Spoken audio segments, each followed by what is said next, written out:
Hello everyone. The past few days I've been working on a project. It actually started out as a toy project, but lately I've come to realize it can do much more. It can help out businesses, individual content creators, as well as one-man businesses. So after the video, if you feel like this is something for you, please do reach out. What do you notice over here? It's a graph with many nodes, seems like a lot of nodes, and then a lot of edges between these nodes. So what do you think it represents? This is a graph of my connections.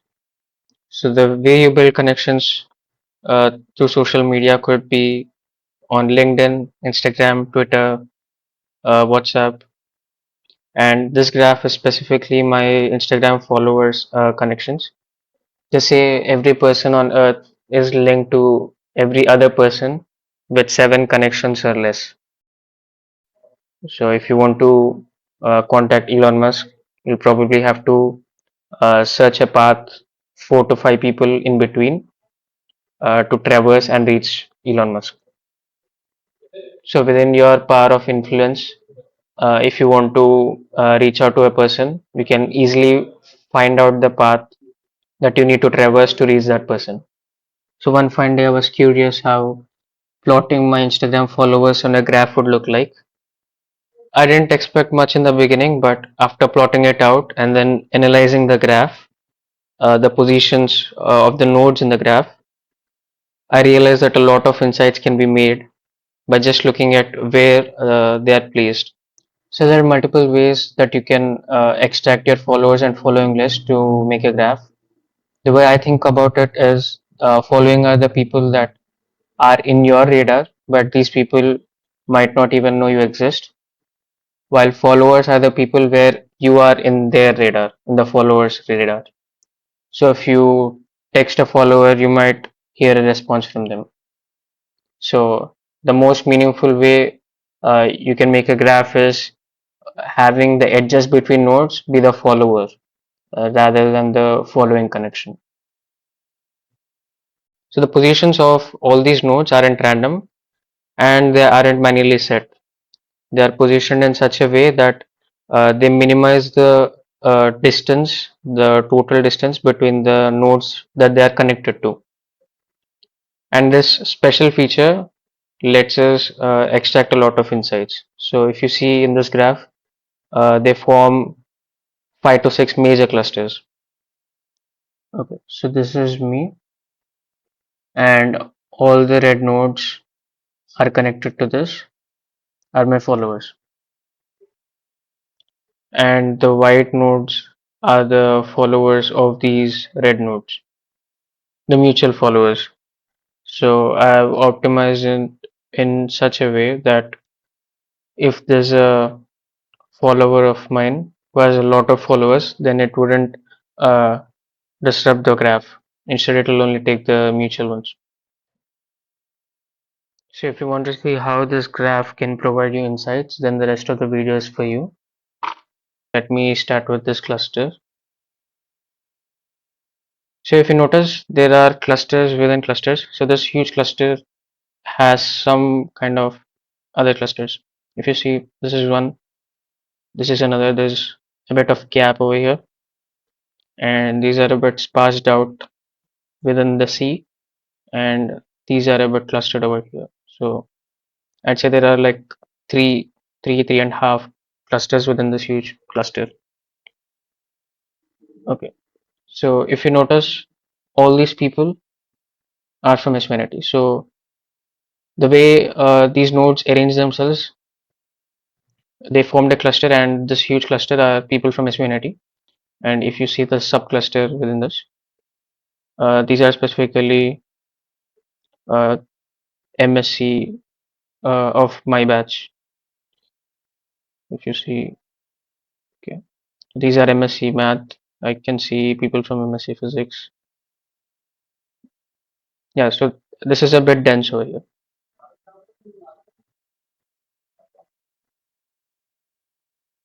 right? So all of these people are of my same batch, MSc.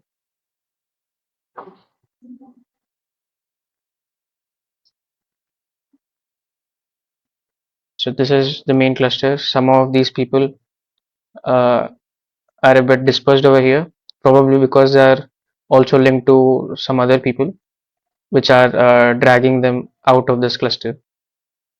So you get some kind of insights based on how people are placed, like uh, these compared to uh, these people. Let's look through some other part. Okay, so based on how huge these dots are, also reveals how many connections that these guys share with me. Okay, so largely all of this is MSc. Okay, here I see people that I know from different branches a bit inside. That's because these people are getting attracted by some other people over here. So let's see what the other clusters.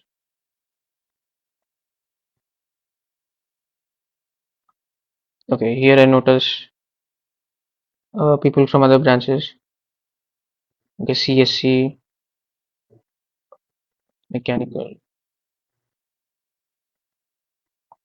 Right, so it actually works. People from SVNIT in other branches are over here. So that's because these people are more densely connected with each other compared to these. You see, there's a major dispersion between these groups, and these are in between. These are lying in between. So obviously they'll be connected more amongst themselves.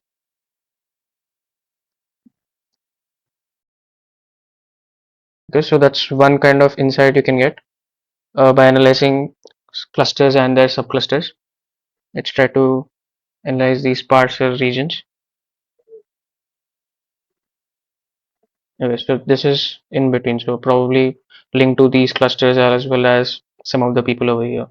Let's see what these.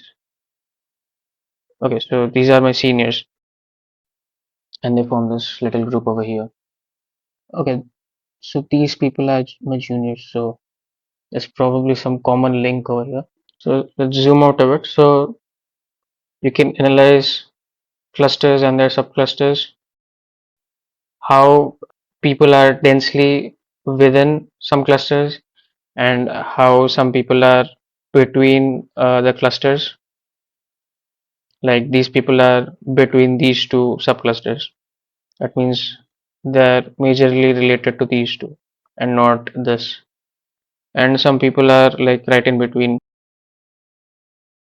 Okay, so these people are the ones that I've met in a recent summer program. Compared to the size of S1NT cluster, this is small, but even within this, you can observe how close some people are compared to others.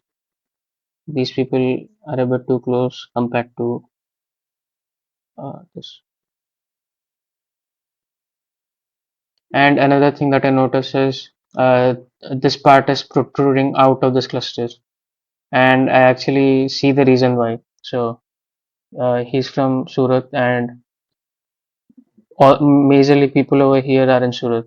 So he's probably linked to a lot of other people in this cluster, and that's probably why this node is protruding out. Okay, let's see what this cluster is.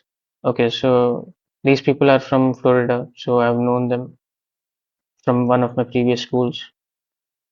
If you see, some people over here might their mutual connections might intersect with some other cluster, but this is a bit disjoint compared to other clusters. Okay, so these people, it actually groups it quite correctly. These people are from the same college, and I'm connected to them. This dot seems interesting. I'll come to this later.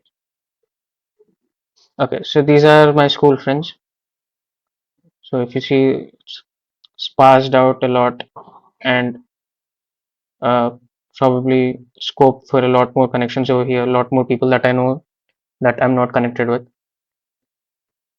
And if you see, there are some people between these clusters. So yeah, they might know some of my friends from my school as well as from people over here. That's what it means. Okay, if you zoom into this, you might get more insights. So these are my school friends. So if they have the same college, they might be more densely connected amongst themselves and might form a subcluster. So that's what's happening here. If you see these three people might go to the same college. Yeah, I know these two go to the same college, so it works pretty well.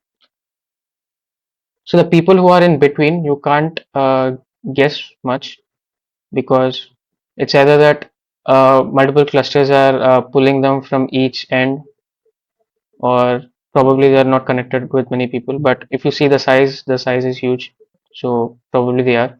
But if you observe two clusters and the people in between, that means they are mutually connected to two different groups. So if you see, this might be one group,